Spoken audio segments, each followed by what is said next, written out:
Hi everybody, and welcome back to Crafted by Corie. If you're new, I'm Corie. Welcome to my channel. If you are returning, thank you so much for being here. I appreciate you all so much. I have a mega video for you today. So all of the fall projects that I've done so far year to date, and I'm excited to share them with you. So let's go ahead and get right on into the crafting. DIY number 1.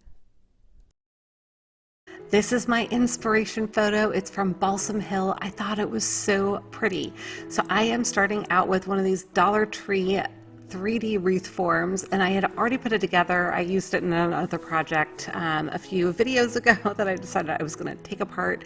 I did remove that little gadget with all the little feet on it that helps hold the form in place. You can see that I still have it at the bottom here, but I decided to replace one end, the top end actually, with some twine just to give it a little bit more stability. I just wanted to make sure that it was going to be nice and solid and tight, and I went ahead and used some hot glue there just to make sure my knot wasn't going to come undone. So I'm showing some floral foam that I tucked in at the bottom in that little doodad that sticks up that holds the wreath form together, and I'm setting it just on this little wire bowl to help keep it from rolling around as I work with it.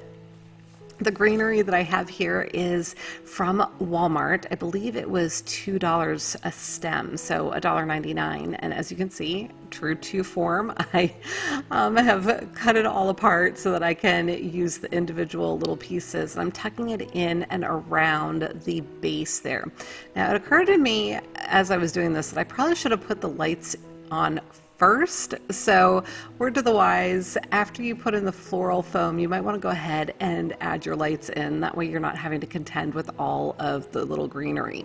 So I am just taking my light strands. These are also from the Dollar Tree, and I am wrapping them around my wreath form. So you can see one strand of lights, these are 3 feet long, and one strand will go completely around the circumference of one of these parts of the wreath. Now I only had 3 of them, but there are 4 circles to this wreath form, so I ended up using another type of light that I just picked up recently from the Dollar Tree, and it's got little fall leaves on it. And then I'm tucking in some of my Dollar Tree pumpkins. I thought I would try these little orange ones. They were too shiny compared to the other ones I had. So I tucked in that other little one, and this made me so happy. I have this other pick from the Hobby Lobby that I had in my stash. I think it was $2.99 originally, but I tend to always get my Hobby Lobby stuff when it's on sale at least 40% off. So I am ripping this one apart too into little pieces, and I'm tucking it in and around just where it looks pleasing to my eye.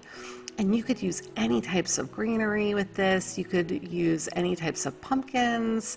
You could use not pumpkins. You could use just other types of florals if you'd like. Whatever is going to make your heart happy.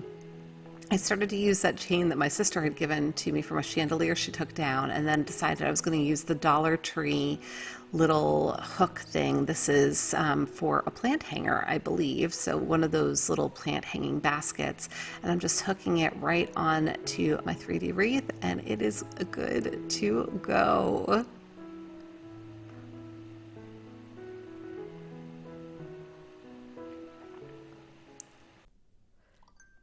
DIY number 2. This is my inspiration picture from the Hobby Lobby. It's wooden flowers, but we are going to use some Dollar Tree flowers.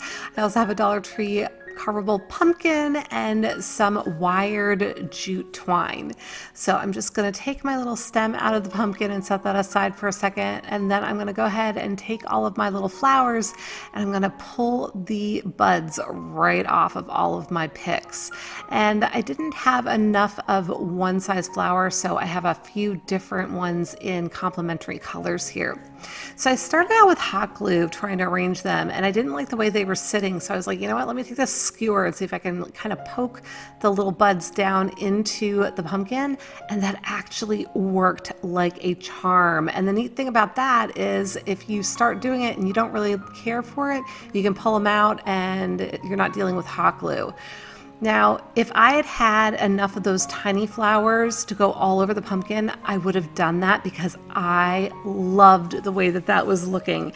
Unfortunately, I didn't have enough of the little ones in my stash, so I went ahead and I used some larger ones as I worked my way down the pumpkin. And around the bottom, I have these, I think they're chrysanthemums. I think that's what they're called. And I forget what the middle one was called, but I thought this looked so cute. So once I had my pumpkin covered, I am going to grab my little stem again and my wired jute cord. I'm going to secure it down underneath with some hot glue. Once that's nice and cool, so I don't burn myself and it's nice and secure, I'm going to go ahead and start wrapping my jute cord all around my little stem. I'm basically hiding it. And then I stuck my skewer down inside of the top of it because I wanted to extend my stem up higher than the little nubby stem would allow. So I'm just making sure I use hot glue where I need to keep it secure. And I'm going to wrap around that skewer for a little bit. Then I'll trim off the skewer, secure it with some more hot glue there at the top once I have it wrapped to where it needs to be. Just putting a little dab there, twisting it around. And then once it's cool, I went ahead and continued to twist up and around in a way that was going to allow me to kind of manipulate the shape of the stem. I also cut out about half an inch of the wire from within the twine there at the end, just to make it look a little frazzled the way a pumpkin might look once it's been ripped off of the vine. I tucked it right back down inside of there. And so now I have some little green leaves that I had pulled off of one of those picks as well, and I'm going to tuck that down inside. I thought about using the second set of leaf maybe on the little stem, but decided I didn't really like the way that looked. And so we are all done. Isn't she cute? I love this, and I hope you like it too.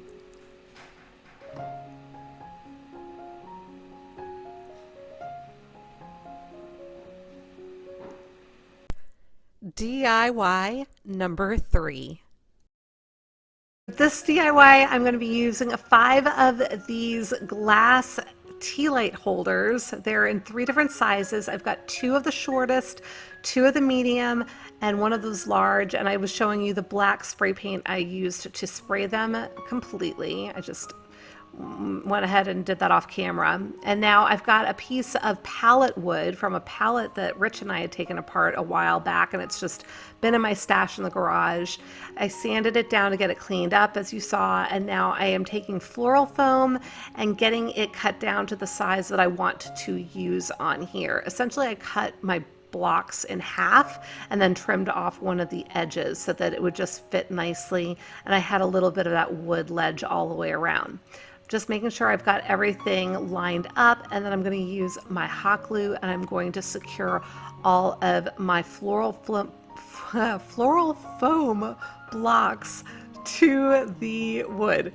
Now, I showed you this moss. I made a real big mess out of this moss, you guys, but I had fun doing it, so that's what counts, right? Now, I started doing this and I was like, oh wait, I wanted to put my candle holders on here first. So this is what I did here, and I'm realizing as I'm doing my voiceover that I forgot to show you my inspiration picture for this.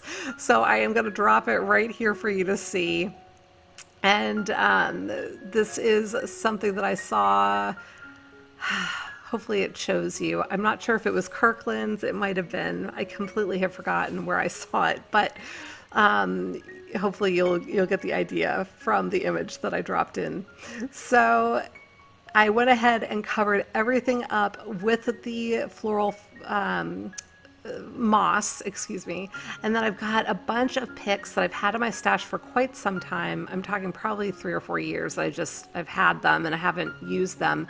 These are from the Hobby Lobby, and then I also have some from the Dollar Tree that are more recent. You can see those little pine cones and acorns. Those are from the Dollar Tree, and I have some other Dollar Tree picks that I'm going to be using in a little bit.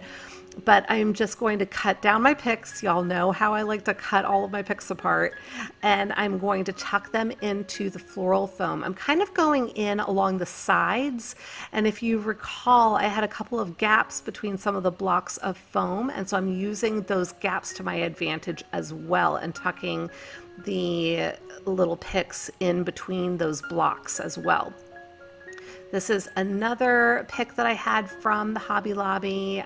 I'm not sure if it's lavender or I'm not sure, but it's just these really pretty delicate purple flowers with the grass kind of sticking out. And now I'm using some greenery that's left over from another project when I pulled all of the buds off of my stems, but I saved the greenery because you never know when you're going to need all of that stuff. So I always like to save my leftover pieces and parts. And now I'm coming in with some flowers. These are from the Dollar Tree, and I think they are so fun and cute. And I'm just cutting them down and dropping them right in there for some added color. Just popping them right in and placing them wherever it looks pleasing to my eye.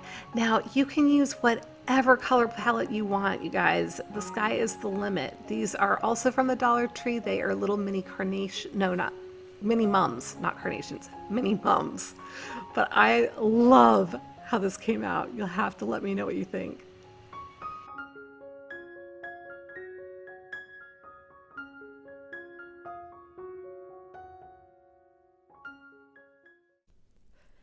DIY number 4. So for this project, I have the Waverly Chalk Paint and Pool, the same in Ocean, and then I have my Home Decor White Adirondack and a whole bunch of pumpkins from the Dollar Tree. Now you can see here, I have them all divided out in groups of 3, and I am giving them 2 good coats of chalk paint. So I'm starting out with the pool, and then I'm going to move on to the ocean. And then once I have those done, I am gonna go ahead and try to come up with a mid-range color by mixing those 2 together. So I've got my pool I'm putting in there, and then my ocean, and then whoops, I got a little too much ocean on my tree.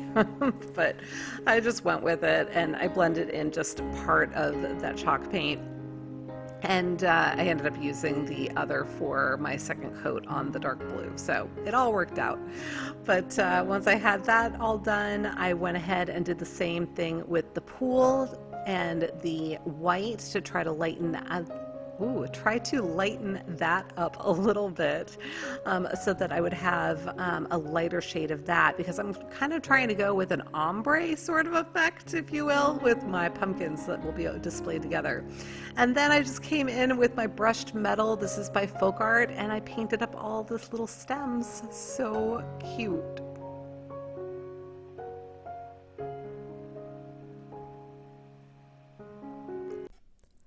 DIY number 5. So I'm using a Hiipoo product again. This is sponsored by Hiipoo, so many thanks to them. And this is the Waterslide paper. Now you might have seen me use this before. I think this is really cool. I really enjoy working with it. There are, I believe it's 20 sheets in this pack as well. So 20 sheets of the transfer paper and then 20 sheets of the water decal paper and Waterslide, decal paper. And I find it very easy to use, and the instructions are extremely clear. They even have pictures on the back there. Now I'm using a Dollar Tree. There's my image all printed out.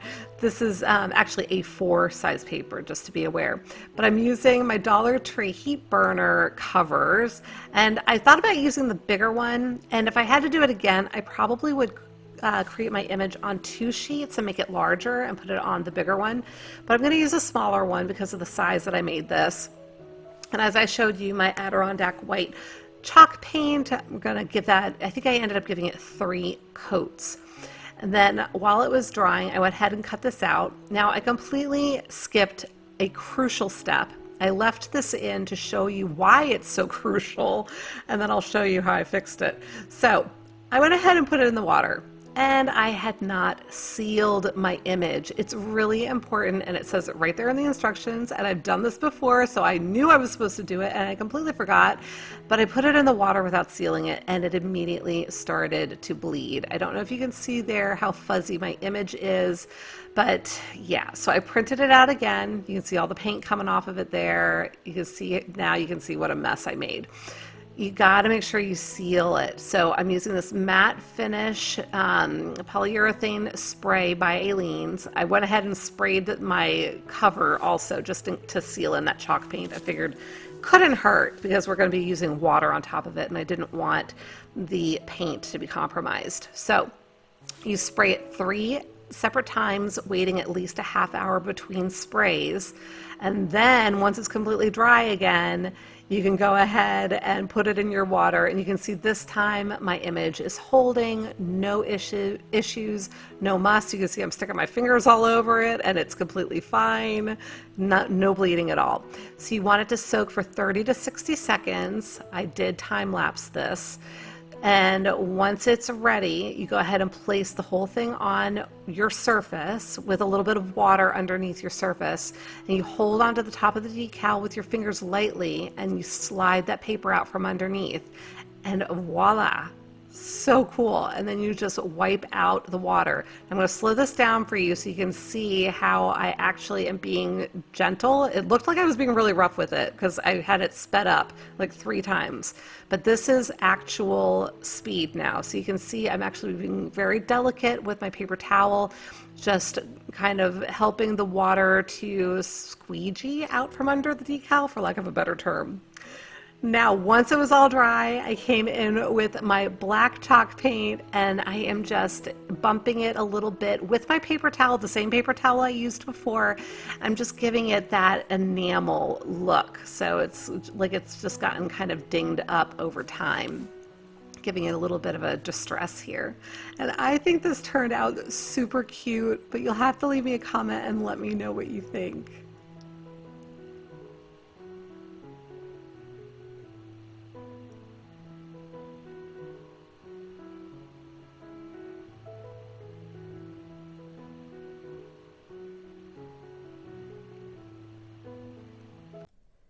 DIY number 6. This is my gather sign. I love this. I'm going to show you how I did this with my Cricut. So this is a Dollar Tree home sign. I'm just going to pop off of that little heart shape, and we're going to use the back of this. So I'm going to prep it, taking out the little staples. Please don't do what I do here. I am obviously not being real safe using a knife to pop those staples out. They were not real in there real strong, so they popped out easily. Just be careful. I used my sanding block to smooth out where the staples had been, and now I'm just coming in with my Adirondack White by Home Decor chalk paint, and I'm making sure I'm getting all of the little edges as well. I am not worried about the back side because we can cover that up with craft paper and give it a really nice clean finish. So now my Cricut Explorer 3, you guys, I was so excited to open this machine and check it out. I had heard wonderful things about it. As you know, if you've been watching me, I've had a different type of machine, and I was excited to see how this was going to compare. I was amazed at how easy this was. I have to admit, it is Bluetooth enabled, so all I had to do is plug it in. Oh, it was so cool when you press that little button and the machine like opens up. It's got storage little containers for all your little tools, and yeah, you can see me clapping. I'm all excited. And this is smart vinyl, so you do not need a mat for this vinyl that I'm using. I'm just turning my machine sideways to give myself a little bit more space, and then I'm going into the app, and I had set it up, and in the design space they had this gather sign, if you will, or design that was already created. So Here I am getting ready to load my vinyl. The little app did want an update, so that took a couple of minutes, but that was it. And then you saw that little light flashing. It was like, hello, Corie, push me. And that's how you load the vinyl. So it lets you know. This is so easy. See it flashing again? It was like, okay, tell me to go. So I hit that little button again, and it was actually the other button, and it is cutting out my design. This literally took maybe 5 minutes to set up and cut out my design. It was amazing, so simple. So I am definitely a fan. So once it was all done cutting out my image, I just told it to unload. It tells you exactly what you need to do every step of the way. I'm just going to go ahead and trim it off. Because this was smart vinyl and I didn't need a mat, I was able to just leave it on the roll, and now I'm just cutting out the rest of the vinyl so as little waste as possible. Now I'm going to go ahead and weed it. And a lot of times, if I'm going to use the vinyl itself on my sign, I will weed out the stuff around the image. This time I'm weeding this like I would a stencil, because I've decided I want to use all of that beautiful blue vinyl on my sign, and I'm going to have the letters knocked out. So the letters will shine through in white, and that's why we painted our sign white before. So I went ahead and got it onto my transfer tape, and then I'm going to go ahead and apply it directly onto the sign. I'm covering up that entire white area. I did leave some extra blue around. I knew that this was going to be larger than my sign itself because I wanted to make sure I could get this lined up, and then I will trim off the excess. And I know I've got a couple of straight lines there with the vinyl, having been a brand new piece of vinyl, so I'm using that to my advantage. I'm giving it a really good burnishing, and then I'll go ahead and remember what I'm doing and peel off the transfer tape. If I can do this, anybody can do this, you guys. So here it is. I'm just going to make sure it's nice and pressed down still so that when I lift it off the transfer tape, it didn't lift any of my edges up. And now I've got my little craft knife on my self-healing mat, and I'm just trimming off the excess vinyl. And then I will go ahead and put some craft paper on the back of it to clean that up, but I didn't show myself doing that. So here it is. I love this. Let me know what you think.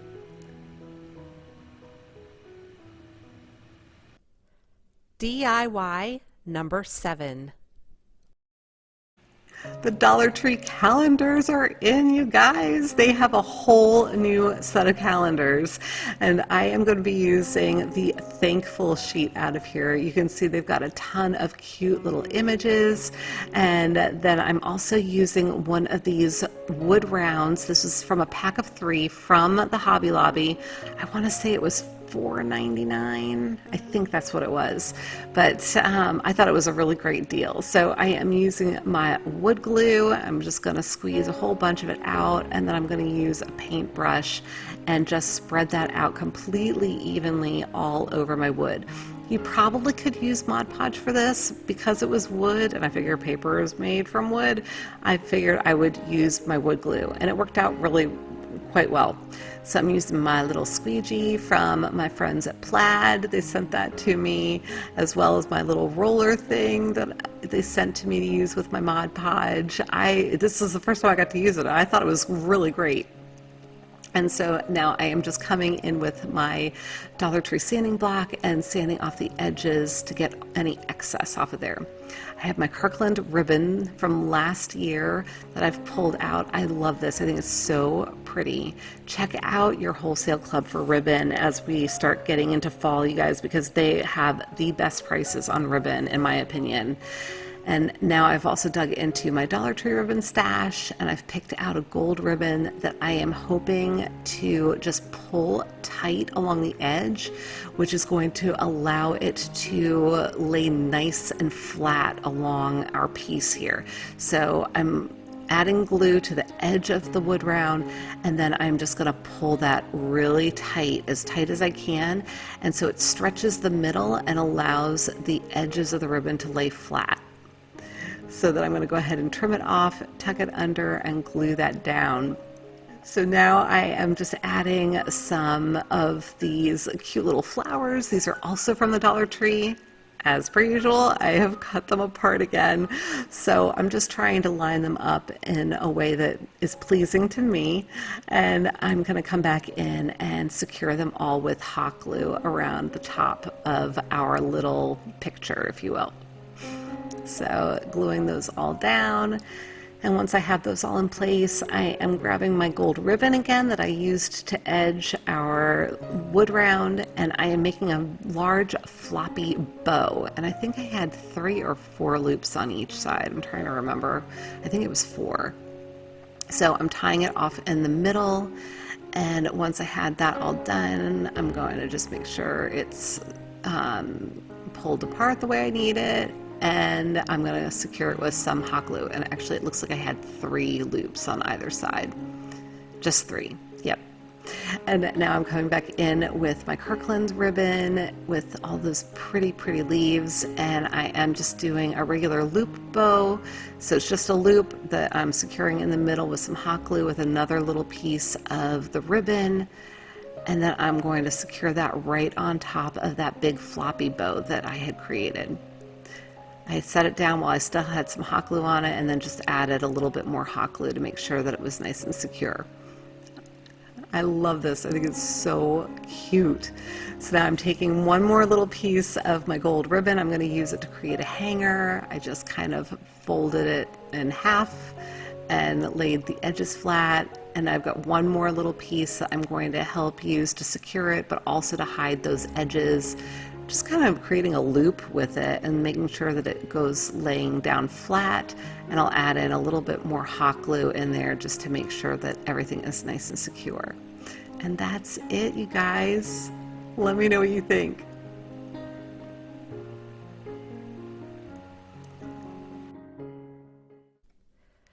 DIY number 8. This is the final Hobby Lobby inspiration picture. I just thought it was so cute. It's like a little ornament, I think, but we're gonna make it like a bigger size. So I have some scrap fabric from the Dollar Tree from another project. I had some buffalo check ribbon. This is a little cutting board from the Dollar Tree. I'm taking some parchment paper. This is what I tend to use to paint on, but I'm gonna create patterns. So I have my pen and I'm just trying to get an idea of the size of these little pumpkins that I want to have on the top of my little cutting board. So just getting those, and this is just freehand. If you don't trust yourself to freehand, you can get a stencil, you can find a picture and trace a picture, whatever works for you. I just decided to do it freehand. Then I went ahead and, as you saw, I cut out my little patterns, and then I traced around my patterns on the back of my fabric, and I cut those out. Now I'm just using some satin Mod Podge to secure my little fabric pumpkins down. I secured it from the back, and then I did go over the top of it just to make sure that it was nice and sealed in there and it wasn't going to go anywhere. And I did that with all 3 of my little pumpkins, just like in the inspiration picture. Now I'm going to use my pencil again, and I'm starting in the middle with my words to try to get this as centered as possible. And I'm just going to draw in my pencil lines with my lettering, and then I'll come back over it with my paint marker. Thought I was going to be a paint marker. You'll see what I actually end up using. So here's my Arteza paint marker. Now this cutting board has a little bit of a texture to it, and so it's kind of, for lack of a better term, bleeding a little bit. Remember, this is paint, right? So I was like, you know what, let me try a black Sharpie and see if that does a better job on this, because of that permanent marker, it's different than paint, right? So, and I did, I liked the way that that was giving me a nice sharp line. It wasn't quite as rich as far as the depth of that black. So if you don't mind a little bit of it looking like it's bleeding and you want that depth of the black, then the Arteza acrylic paint marker is going to do a good job for you. I opted to go with the Sharpie because I wanted really crisp lines. That was my goal. And that was also the reason I didn't try stenciling on this, because I knew with that texture on the board, I was just going to have bleeds everywhere. So There we are with all of the lettering, and now I'm just coming in with some hot glue. I do have a piece of parchment paper under this because the hot glue does not stick to the parchment paper. So if you're ever trying to do a project and you want to be able to keep it flat on a surface, to have it kind of butt up against the back of something, parchment paper is a really great thing to use.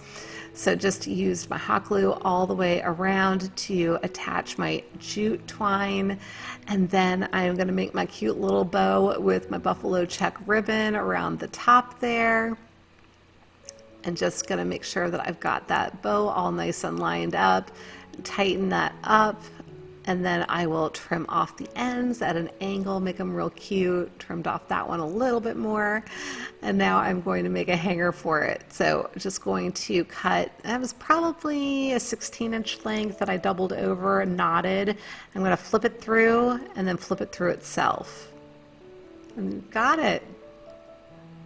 I love this, and I hope you do too.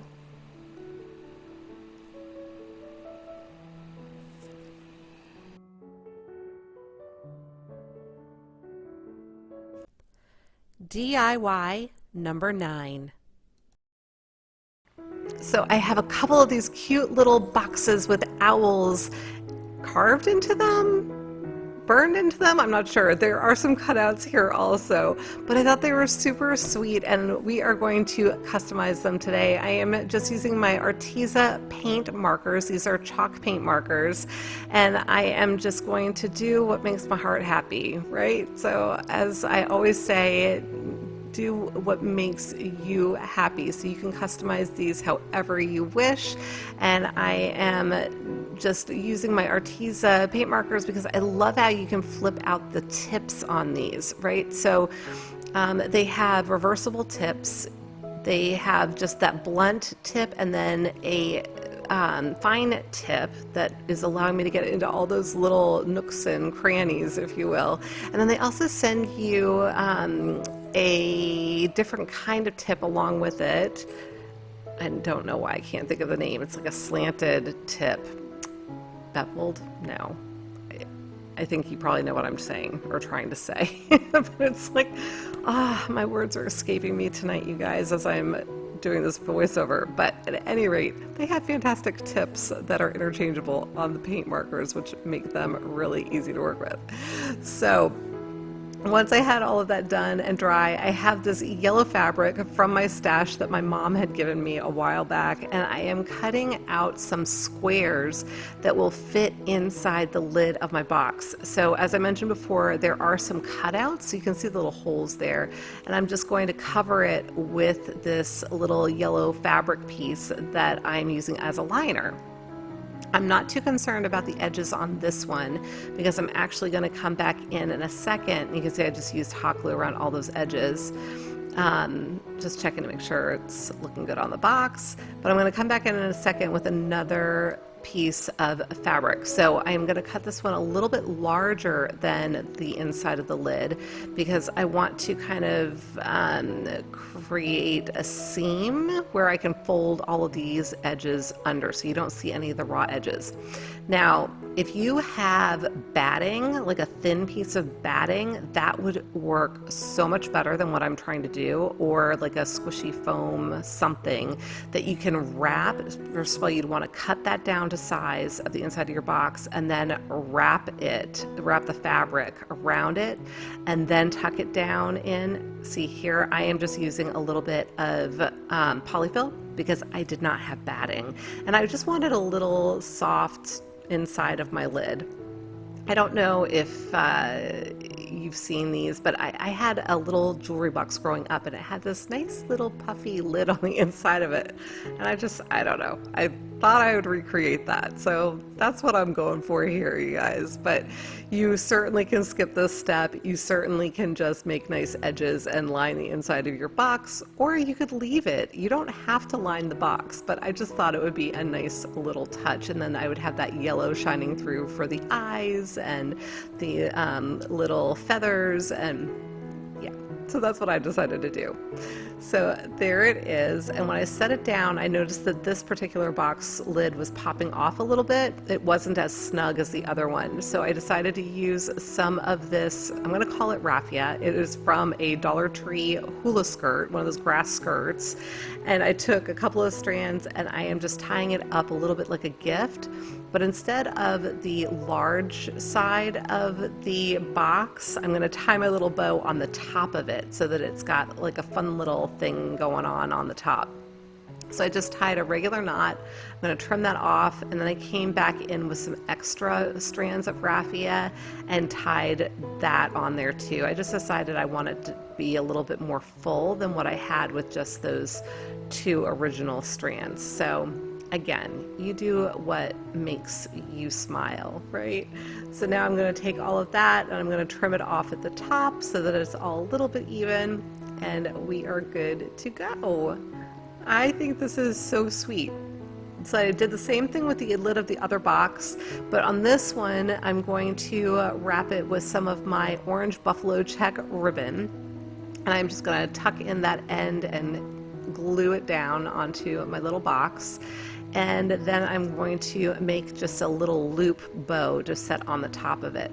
So I took that little teeny tiny piece and I'm gluing down that edge just so I have it centered. I know where I want it. Making my little loop again with the other piece of ribbon. I'm going to kind of roll it there and then tuck some glue in underneath there once I have it nice and secure. And just set that down into the hot glue.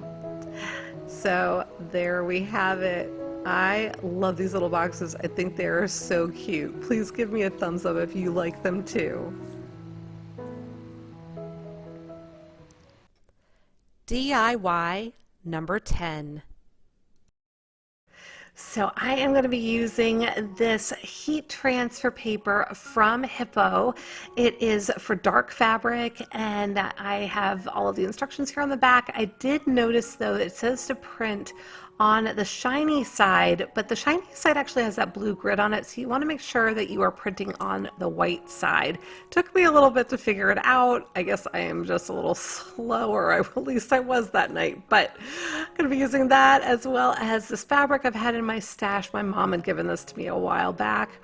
And so here are my heat transfers all printed out. This is 8.5 by 11, and it just prints right off of your inkjet printer. So I created these designs in Canva. If you're not familiar with Canva, it's a free software, and this is not an product placement. It's just something that's out there that I thought I would share because I use it all the time and I absolutely love it. But it's just called Canva, and I like to refer to it as graphic design for dummies because it's so easy and fun to use. So if you're looking for something along those lines, you might want to check it out. But I'm just cutting out my design. I'm using my little X-Acto knife to get slits in there so I can come in with my little detail scissors to get out some of the other white, because anything you leave behind from that white border is going to show up on your project. And so I'm just cutting out my words as well. And for the fall, I wanted to, and meaning the word fall, not the season, but I wanted to try to keep these letters together. So I kind of was doing them as being underlined, but I wasn't really keen on that because you can see my F actually is looking more like an E now. So I did go back and I fixed that in a little bit, and I'll show you what I did. So I am just measuring out my fabric. I ended up making it, I believe it was 17 inches wide by 14 inches tall, and I am just folding it over and then cutting along that fold. Now this was also doubled, so you can see I've got my fabric doubled, so it was 14 by 17 when doubled. And I'm going to be using that folded edge as the top of my pillow. So I have my little heat press pad underneath. I'm going to be using my mini easy press for this, but you can use an iron, you can use a heat press. There are instructions on the paper for both. And I do have a link in the description box for this with a discount code if that is of interest to you.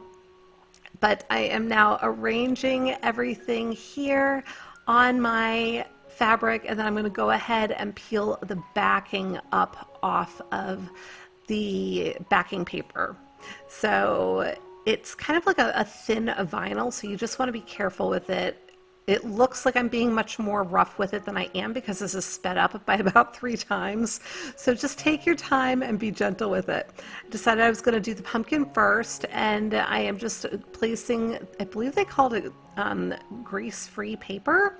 It's like a parchment paper, and it's just to protect the image while you iron it. And it says to iron it in a circular motion for about 2 minutes. So that is what I did. I think I wasn't actually timing myself. I think I did a little too long, and so I would be careful to make sure that you don't iron it for too long, because you might get some of that image to start peeling up on your paper. So that was operator error, because I was just wanting to make sure that it was really adhered. Now these little letters, they were very thin, and so obviously I had to kind of play with them. If you have something like the pumpkin where it's a solid image, it's much easier to manipulate, but I just went ahead and put it on my grease-free paper, and then I slid it onto my image once I had it about where I wanted it. Just got that straightened up again, and now I'm laying out my fall. So once I had my letters all arranged where I wanted them, I definitely was not liking that underline thing. So I decided I was going to hold them down, and I was going to clip out the little pieces that I didn't want in there. And it actually worked fine. So if I had another word that I were going to be putting down and I wanted to try and keep my letters spaced properly, I probably would actually do that again. It was a neat little hack that was completely accidental, but I was happy with it. So now I don't know if I pressed this a little too long also. Those were supposed to be like light gray, and I got some bleed of the green through it, but I actually did like the way that it turned out. It gave kind of this funky, cool ombre effect with my letters that I actually really liked. But just again, be aware that you don't want to over iron or over press it when you're working with lighter colors on a darker fabric, I would just say. So now I'm coming in with my glue gun to seal up the edges on my little pillow, because I still have not fixed the tension on my sewing machine. One of these days you will see me sew and you're going to fall over and wonder what on earth happened that I actually got it fixed. But I sealed up the 2 sides, and now I'm sealing up 2/3 of the bottom. I'm leaving the middle section open, the middle third open, and once it was cool, I went ahead and flipped it right side out, making sure that I'm getting my corners all pushed out, and again, just taking my time so I don't end up ripping open the hot glue. I did notice that there were a couple of little places that didn't quite catch with the hot glue. I probably wasn't working fast enough, so I just went back in and touched those up. Easy peasy, no problem. And then once that was cool, I went ahead and I used my fiber fill to stuff my little pillow. And I like leaving the middle of the bottom of the pillow open, so that way I can get all of that fiber fill into every single corner, and so I don't end up with a corner that's a little bit wonky. So once I had that all nice and stuffed, I'm just going to go ahead and tuck in that fiber fill away from the edge and then seal that up with my hot glue by putting that in there and just kind of pinching it and pulling it together. And I'm just adding a little bit more in there for a portion of it that I hadn't hit with the hot glue, and just sealing that up. And it's all done, and I think this is just so cute, and you can put any image that you want on any fabric. It's awesome.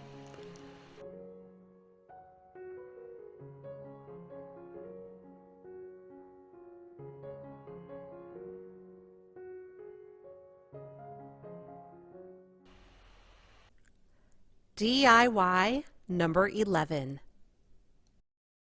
So I have a scrap piece of wood from my stash, one of the little wooden blocks. That one I think is from a pack from Hobby Lobby. They also have them at Dollar Tree that are a little bit larger. And now I am just pulling out some scrap pieces of paint sticks from my stash that I wanted in 3 different lengths. And I'm pulling out also a piece of little birch wood that I'd gotten from the from the Dollar Tree, and I had a little piece of a tumbling tower block. This is my pumpkin chalk paint by Home Decor. I'm just painting everything with my orange chalk paint. This is going to be a very minimalist set of little pumpkins, you guys. I decided I just wanted some extra little pieces that were relatively neutral, for lack of a better term, that I could include on my tiered tray. I really wanted my decals to take front and center, and so I didn't want a ton of extra little signs and things. You could certainly embellish these however you want. Mine are going to be super minimalist.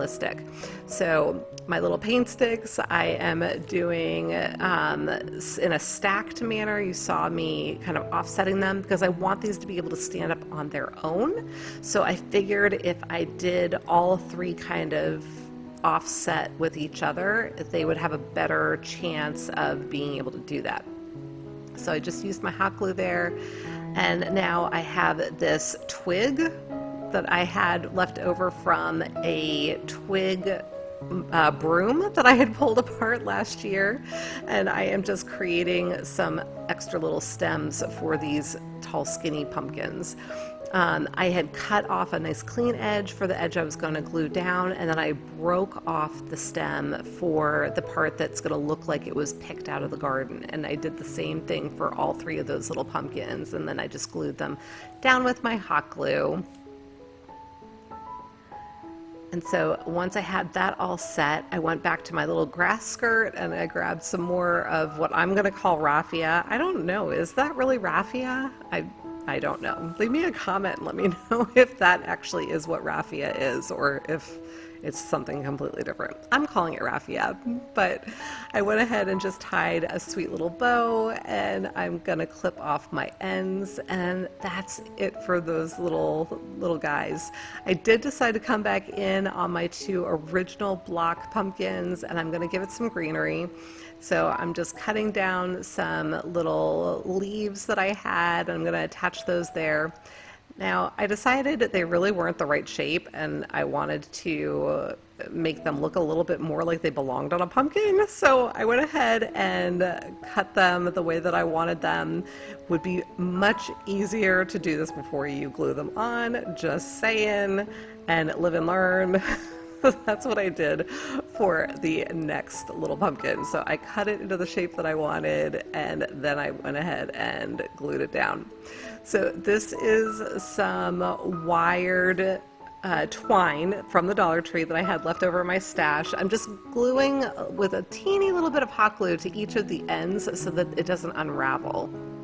And then once I had all my little strands done, I'm using a little dowel, wrapping them around the dowel, loosening it up a teeny little bit to make it look the way that I want it, and then I'm gluing down my little squigglies for my little pumpkins. And I did the same thing for the other one. And this doesn't have to be perfect. It can be like random with the way that the squiggles are, because if you think about it in nature, it's going to be extremely random, and they're going to stick in different directions and do their own things. So again, whatever makes you happy.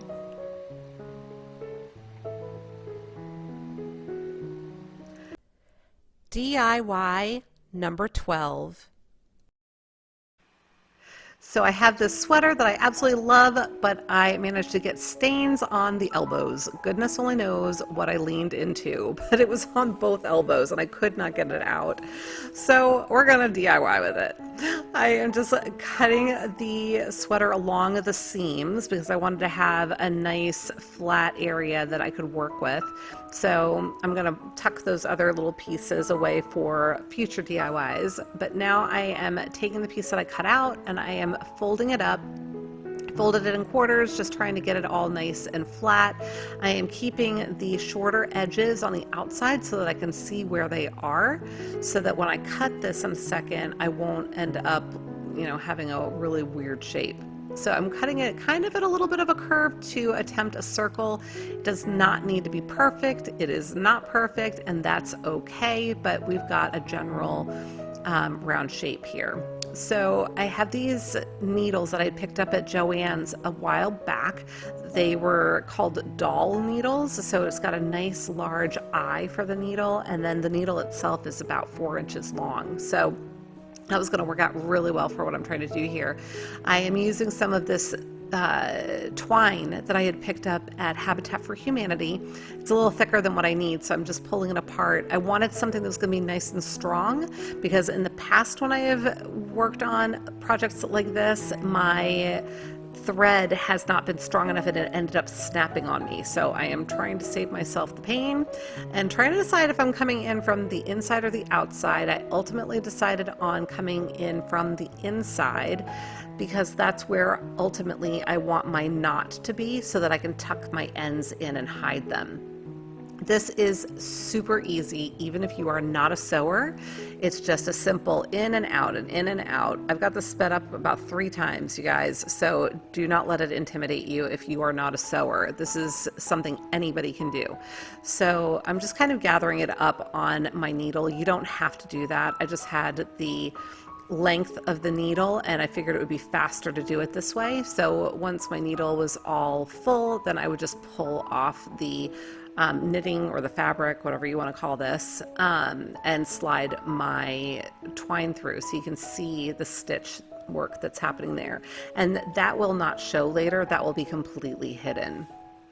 So I am going to do that all the way around the perimeter of my circle, and then I am going to kind of straighten out my ends, if you will. So I tied a knot in the end of that tail, and I'm just kind of evening everything out. I want 2 tails, so I'm pulling out that beginning end. Hopefully that makes sense. And I'm just going to go ahead and stuff this with fiberfill. I like to kind of floof up my fiberfill before I stuff things, so that's what I was doing there. And then once I get it to the level that I want, I'm going to pull my strings tight and go ahead and I'm going to tie those off. And you might need to just kind of help the fabric slide further down on the twine or the thread that you're using, because sometimes it just kind of gets a little jammed up when it gets super thick like that. So tying it off in a knot and tucking my ends into the inside of my little pumpkin. So it doesn't quite look like a pumpkin yet, but we'll get there. So I'm taking some of that twine that I had cut off before, and I'm taking another single layer of it and putting a really large knot in the end of that, because I want to make sure it is not going to pull through my fabric when I do this. So, because I'm going to be pulling on it quite a bit. So I stuck my needle straight down through and pulled it around and then went back through again, and now I'm pulling tight. So you see how I did that? And then I'm going to do it again on the opposite side and stick it right down through. And every time I go back down through the center, I am going right next to where I've been working, but I am not going back through the same hole, because especially with that first hole that I made, I don't want to enlarge it to the point where my knot ends up being able to slip through. So I'm working in that same general little 1/4 inch area, but I'm making a new hole every time I go through. I don't know if what I'm saying is, I don't know if what I did would make a difference or not, but it made me feel better about what I was doing and that I was going to be a little bit more secure. Now, I had run out of my length of twine, so I had added on some more, and I'm just going to keep sectioning this off until I have 6 sections. And it was right about here that my memory card on my camera ran out of memory, and I did not realize it, and so I didn't know that it didn't continue to record. So at least you can see here my sections, and then I will show you in a second how I finished it. So this is the finished product. So I've got a couple of shells that I pulled out of this pack from Dollar Tree, and then I had these little birch wood pieces also from the Dollar Tree in my stash, and then I used a little bit more twine. So I just used hot glue and tucked that little birch stem down inside that opening hole. Sorry, I'm a little off screen there. And then I hot glued some of the shells there to serve as our little leaves. And then I made just a regular tie your shoe bow. Now I'm showing you the bottom just so you can see how nice and neat it was. I did consider using the bottom as my top, but ultimately decided that I wanted to do it this way. but you can do it however you choose and with whatever colors you choose and whatever embellishments. I hope this gives you a little bit of inspiration.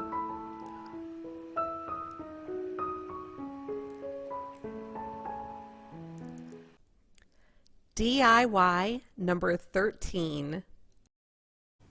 So I have these paint stick pieces that were in my stash that I've kept from other projects, and I've got my home decor black chalk paint. I'm going to give all of these a good coat of my black paint, and then I'm going to set them aside to dry.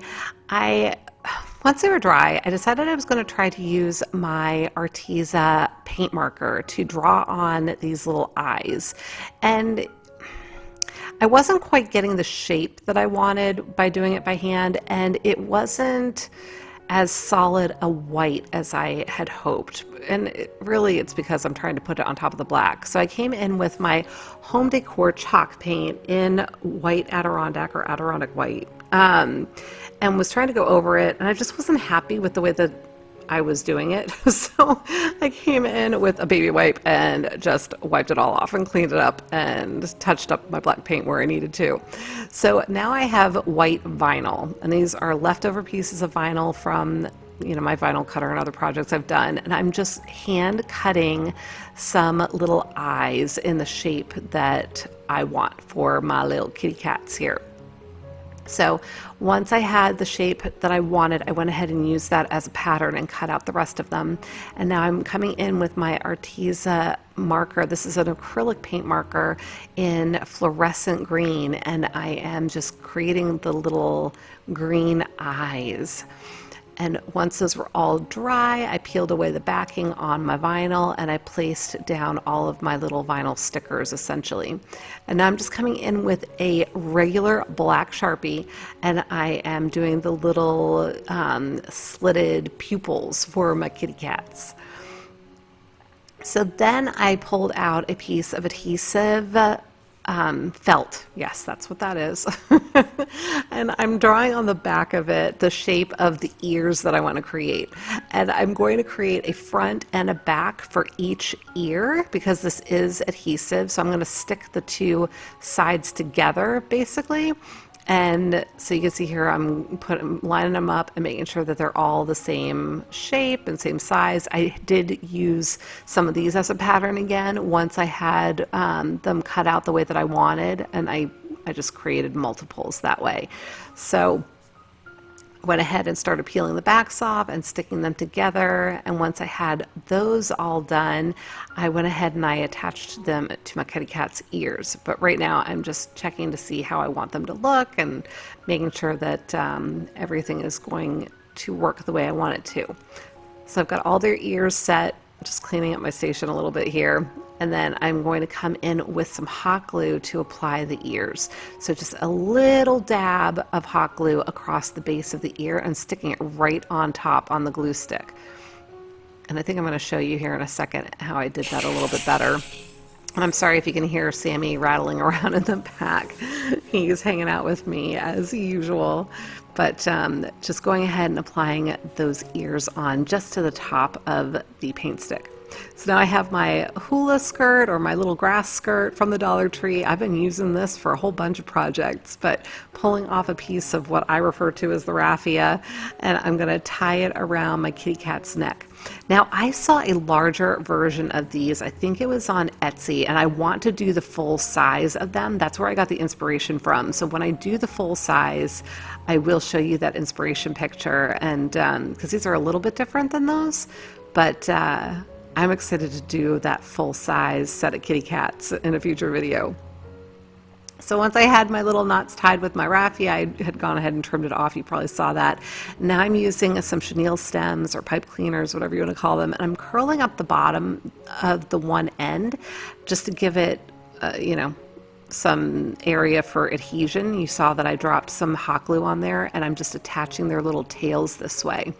Now if I had to do this again, I would first add a little square block from the Dollar Tree, those little wooden squares, and use that for more stability. I'd paint it black and just then attach their tail, like wrap their tail around that, if that makes sense, because this worked, but it wasn't nearly as stable as it probably would have been had I used a little block on the back end.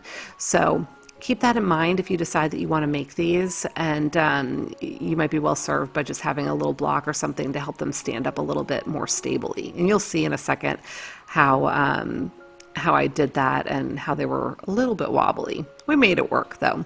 So you can see I'm kind of bending that pipe cleaner out so it has a bit of a kickstand, and then I'm securing it down with some hot glue. So now that they're standing up there, you can kind of see that little kickstand, and you see how it's a little wobbly. Just have to kind of get it to be bent the right way. But again, you could save yourself some trouble and put something else on the back end, but you can see how they're standing there. Now I'm just going to go ahead and shape the tail, and these little guys are all set and done. I just think they are adorable, but let me know what you think in the comments.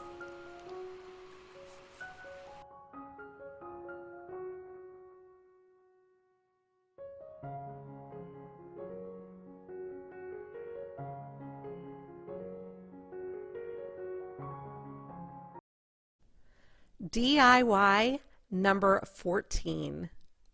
So I have this wonderful Waterslide decal paper that my friends from Hiipoo sent me. This is clear Waterslide paper, and I went ahead and I printed out some designs from my Cricut design studio, sprayed it a few times, actually 3 times, waiting 30 minutes between each coat with that matte clear coat, and now I'm going to go ahead and cut my images out. Now you could use your Cricut to cut it out. I decided just to do it by hand, and I am dropping my first decal into my water. It's got to sit in there for 30 to 60 seconds, and so I'm just cutting out a couple of extras while that is doing its thing. I am doing a mug, as you can see, for this first project. This is just a mug that I picked up from the Dollar Tree, nothing extraordinary. And so I'm going to apply some water to my surface, and I'm going to hold onto one end of my decal and slide the paper out from under. I was so amazed with how easy this was once I got the hang of it, because I did do some other projects you'll see later on. This was probably my 3rd or 4th project, so I'd finally gotten the hang of it. I loved this one the most, so I thought I would show it to you first, and you'll hear some more about my little pitfalls later. But I thought this was so sweet. Fall, sweet fall, and keep in mind that I have this sped up by about 3 times, so I am really going gently over these little decals with my paper towel. So just take your time. Once you have them placed on where you want it, they will slide a little bit. I'm just gently dabbing them. You could see how that one was still sliding a little bit, so you can reposition them to some extent. And then I'm gently just sweeping the water out from under them, holding the decal in place in some instances, and just getting all that excess water out. Look at how sweet. I love this. It is not dishwasher safe though. You want to hand wash these, and then you can also bake them in the oven, set them up a little bit more. And my friends at Hiipoo have given us a 40% off coupon, which you will find in the description box. DIY number 15. So I have a bunch of picks from the Dollar Tree. These are some things that Kim picked up for me. Very excited. And then I was also showing you this little, it looks like a double shot glass to me, but the Dollar Tree says it's a dessert cup. I think it came in a pack of 6, if I'm not mistaken. So I am taking one of them. I started to pull my black chalk paint, and then I decided on my Java. So this is Java by Home Décor. I just gave that one good coat of paint, and now I'm taking my little pumpkin. This is one of my larger pumpkin picks, and I cut down the little skewer a little bit, and then you saw me just pull off the stem. Now I'm using one of these other wired pumpkins. I pulled the stem off of that, started to cut that wire. I'm like, you know what, I'm not going to ruin my scissors. Let's use my wire cutter. And I decided I wanted to make this little guy a different color. So I grabbed my plaster chalk paint by Waverly, and I gave it 2 coats of paint. cut my little wire down a little bit more, and I'm sticking my little pumpkins together. So I just jammed that wire into where the stem had been originally. So easy peasy. Then I'm taking my smaller little pumpkin and I'm going to cut that stem down, not the stem, the pick part. I'm sticking that in again where the stem had been for the other pumpkin. So we're just making a cute little mini pumpkin topiary. I love this. So I've got a little tiny piece of floral foam from my stash. You know, even when you've got tiny pieces of stuff, you guys, save them for your minis because you never know what you're going to need. And then I am going to come in with some of my floral picks. I'm pulling them apart. They're kind of sticking up funny, and I've got to solve for that in a second. But I'm just trying to get a feel for whether these are even a little too large. I'm playing around with them, trying to decide which pieces I want to use. I really love these mini mums. I think they are so cute. And then I don't know what this other little flower is called, but it again is from the Dollar Tree. And you can see I'm trying to manipulate them, and I was having a little bit of a challenge with it, but never fear, because we figure it out, and I'll show you exactly what I did so that you struggle a little bit less than you see me doing with this project. So I did go ahead and try and tuck my pumpkin down on my stack of pumpkins, I should say, down on here in a second. Yeah, because I wanted to see just dimensionally, is that the word I want? I wanted to see whether it was just too big, and I decided, yeah, it really was. So see that little squiggly thing coming out of there? I decided I really like those little tendril things. Here's my fix. So I've got my my heat gun, and they are so, they're plastic, right? And there are no wires in there. So the heat gun melts them just enough, and you got to be careful not to melt them too much, because you'll melt them to the point that they just like come apart, like they break wherever you're trying to melt them and bend them. But if you heat them up just enough, you can bend them in the direction that you want them to go, and as they cool, they will stay that way, right? So that's what I'm doing here. I'm just getting them all kind of to relax down and kind of flow over the edge of our little topiary pot, for lack of a better term. Then you saw I just pulled the greenery off of those little yellow flowers, and I stuck my pumpkin stem right down through there, so they had a little base of greenery that's going to serve them well in a minute. Taking some floral moss. I've been making such a mess with the moss lately, you guys, but glued that down inside. And now I am going to start gluing in some of these flowers. I just found that it was easier to try to get the flowers in them and in there and glue them down before I put the pumpkins on. I had tried to put the pumpkins on and tried to see if I could tuck flowers in underneath it, and it just wasn't serving me well. I couldn't get the flowers to lay the way that I wanted them, and I did end up like here needing to use my heat gun some more to get them to relax and kind of flop over rather than stick straight up. And then every once in a while you'll see me, like I just did, testing my pumpkin and trying to see if it's to the point that I want it, or if I need to add in some more florals. So I just continued along that path until I got it to where I wanted it. And just used my hot glue gun.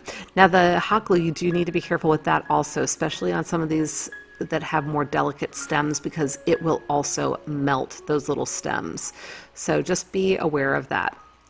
So now I'm happy with it. Whoop, my little greenery fell off, but I had stuck some hot glue down in there, and now I'm tucking my pumpkin down in.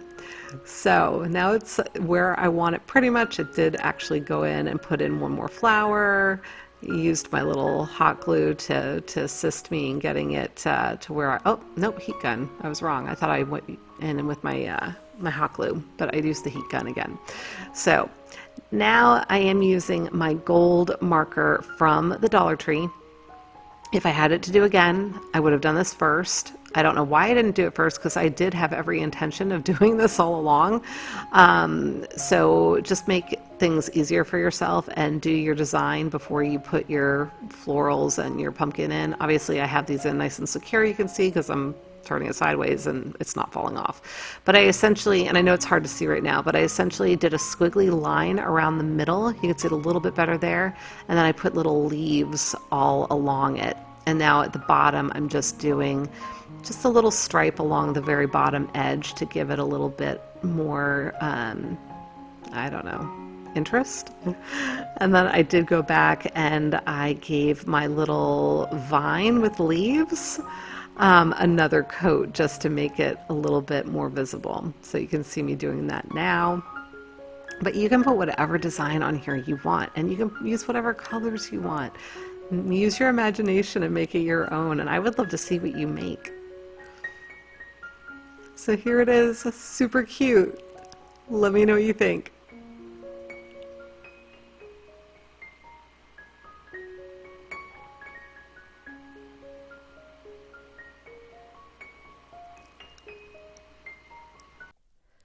DIY number 16. So for this project, I have a piece of wood from a bag of wood pieces from the Dollar Tree and my white Adirondack home decor chalk paint. I'm just going to give this one really good coat of paint. When it's dry, I'm coming in with some more decals.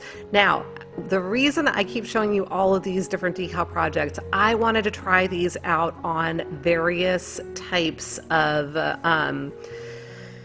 I want to say medium. So I did it on ceramic, I did it on a glass, and now I'm doing it on painted wood. Now, I did not know how it was going to work with the water on the chalk paint. So that is just something to keep in mind. I did not anticipate it going on as slick, and I was really not sure how the chalk paint was going to interact with the water. So it worked fine, but I would say that with this particular decal, I ended up having it look a little bit more rustic and distressed, which I was really okay with because we do a lot of farmhouse stuff on this channel, right? So it actually turned out pretty sweet. So that second decal, you can see probably because I put down a little bit extra water. I was a little hesitant when I put down our little squirrel, but when I saw that the chalk paint wasn't like bleeding or any of that, I put down a little bit of extra water on that second decal, and that worked a little bit better and didn't distress as much. But just know you can distress it if you'd like to, which I thought was kind of cool. So once I had everything completely dry, I came back in with my baker's twine in yellow. This is from the Dollar Tree. I just wrapped it around both sides, probably about 10 or 12 times, and then I just tied it off in the back and tucked my little tails under. So I did that on this side, and then I went ahead and I did it on the other side. And I'm sorry if you can hear little chains rattling. That is Sammy running around doing his thing. I don't know. So if you can hear that in the background, I apologize. But then I went ahead and pulled out some little wood beads from my stash. I am gluing them onto the back of my little sign because I wanted it to be able to stand up by itself. And I just left them natural. You can certainly paint them. I chose not to. I thought that they would be just as pretty, just left the way that they were. And that's it.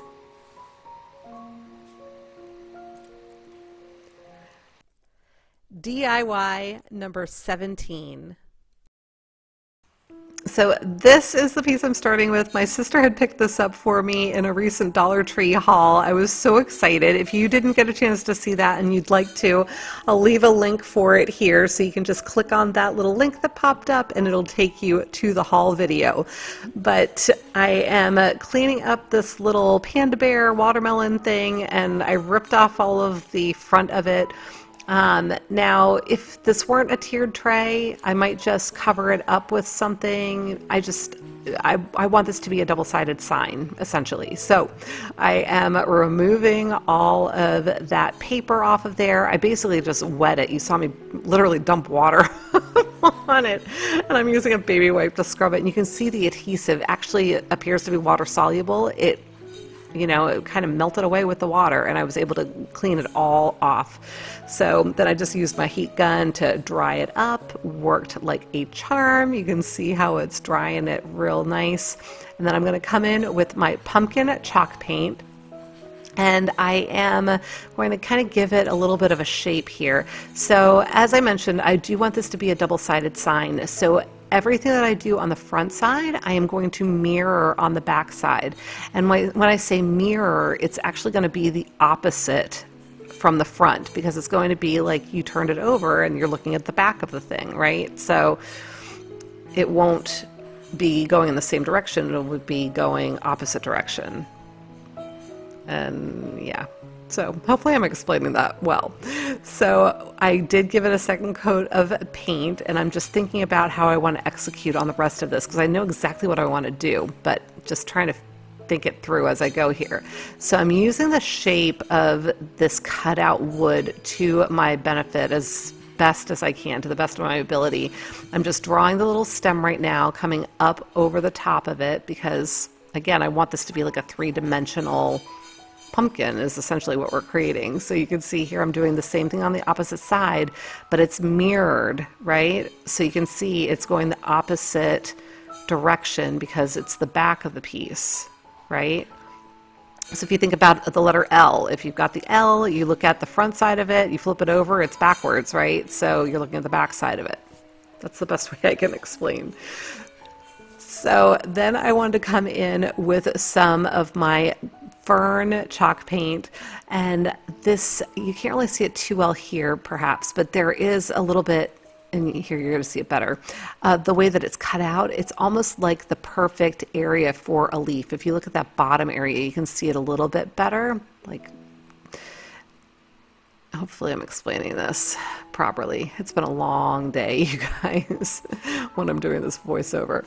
But I'm just coming in and I'm filling in that area with my fern chalk paint, kind of creating like a little squiggle along the side there to kind of give the shape of my leaf. And then I'm just using the cut edges to my advantage. Filling all of that in, did the same thing on the other side. And now I decided I'm going to make those little squiggly, curly Q thingies that come off of pumpkins sometimes. Would you call that a vine? I'm not really sure. Again, I'm following the edges of the cutout, using that to my advantage. Now, as I'm doing this, I'm looking at it and I'm trying to decide what I'm going to do with the background. That darker wood color, I'm not really liking it so much. And I'm thinking, you know what, it needs some sort of a different background color. I'm still thinking about it here and working my way through. And then finally, see, think. Yeah, I need something else. So I decided I was going to come in with my white, and this is my Adirondack white chalk paint. Sammy is here with me. Sorry, his little chain is jingling. And I just filled in that whole area that is not pumpkin. And so I went ahead and did the back side of it first. And then I was thinking I would be able to kind of come in around the green squiggles that I had already done. And I pretty quickly gave up on that. I figured, you know what, I will just repaint those because it was just like a little bit more trouble than it was worth, you know, trying to make my way around all those little lines I had created. So I went ahead and painted over it, and here I am coming back in and redoing those little lines. So you could probably see a little bit better how I was doing that too now, and just following the edge of the cutout. And I did that on both sides again, and so the one side is just mirroring the other. And now I'm coming in with my pencil and I am going to draw my words. And I'm only doing the words on the one side. And again, you know, I always talk about drawing my letters because this is not my handwriting, you guys. It really is like drawing a picture. So if any of you have ever gotten a letter or a card from me, you know that what you're about to see is definitely not my handwriting. So I am just using my pencil. I'm going really slow. You can see how slow I'm going, and this is sped up about 3 times. So be patient with yourself. Use a pencil if you feel like you need to have something to you know, rely on as a guide. And with the pencil, you can always erase it, right? If you do something that you don't like, you can always erase it and it's not permanent. Even the paint isn't permanent. You can always paint over it and do it again, right? But I did my pencil, and now I'm just going right over the pencil lines with my Arteza acrylic paint marker. And I thought I was so clever doing this, you guys. I am sure that I am not the first person to think of this little saying, but I just was very pleased with, with myself. So hello, Gord. Jess, you see what I did that there? I'm still writing it out, so you can't even see the the whole word right now. But yeah, I crack myself up. I'm like self-entertained a lot of the time. So yeah, I hope that you bear with me. But here it is. So hello, Gord, Jess. You get it? But I'm coming in and I'm doing my faux calligraphy now. If you followed me, you've probably seen how I do this, and you probably have seen other crafters do it as well. But essentially on your downstrokes, wherever you're drawing down on your letters, that's where you're going to make them a little bit thicker, and it creates a faux calligraphy.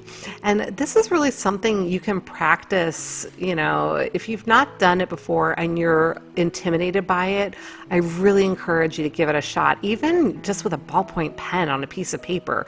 You know, write out a word and then just fill in your downstrokes with a thicker line and then just color in between. Hopefully you understand what I'm saying when I describe it that way. But practice with a ballpoint pen and you'll see how pretty it is and how easy it is to do if you just take your time and just draw the letters the way that you want them to look.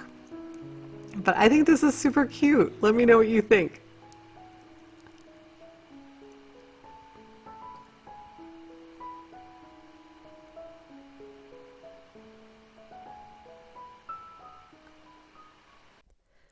DIY number 18. So for this project, I have these little tea light holders from the Dollar Tree. Got them all cleaned up because they've been sitting in my stash for a little while. And so got those prepped. And now I am taping them off because I want to paint just the bottoms of them.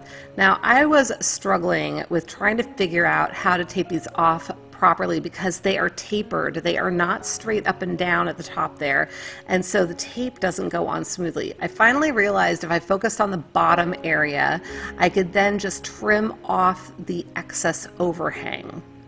I'm hoping that you can see what I'm talking about here, because when you put the tape on the way I did, it goes on at an angle because of the tapering. So I did that with all three of them. You can see how I just trimmed off the extra and then just made sure that that seal was nice and snug. And then I just made sure that I covered up the tops so that none of the paint was going to get in there. I'm using that box that I used earlier, this time using my metallic gold and giving everything a really nice coat of the gold spray paint.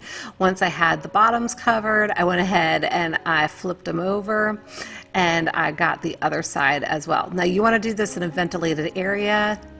Want to just follow the instructions on the paint can and all of that fun stuff. And then once they were dry, I went ahead and pulled off my tape and I was looking good. Very happy with how those turned out. So now I have a bunch of picks from the Dollar Tree and I am just going to identify some of these fall little flowers that I want to wrap around the bases of my candle holders. And I'm just gonna come in. If you watch me, you know that I tend to love to pull apart my picks. This is going to be no different. Literally pulling apart little pieces, piecing them back together, and building them up around the base of my candle holder. So you can use any types of flowers you want. You could use little pip berries and wrap those around the base. Just your imagination is going to take you to whatever place makes your heart happy. So I just did that with all three of them, built the little flowers up around the bases, and just used a little bit of hot glue here and there as needed until it was the way that I wanted it. And here they are. Let's take a look.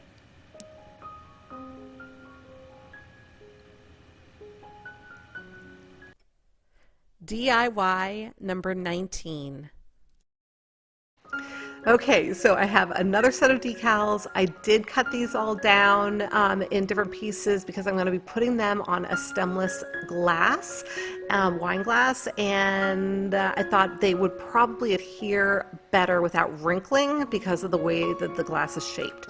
Now, I am including this to show you my faux pas. This was the very first time I tried to use the water slides, you guys. So I'm showing you this to show you that it really is not difficult. This was the first time I ever tried.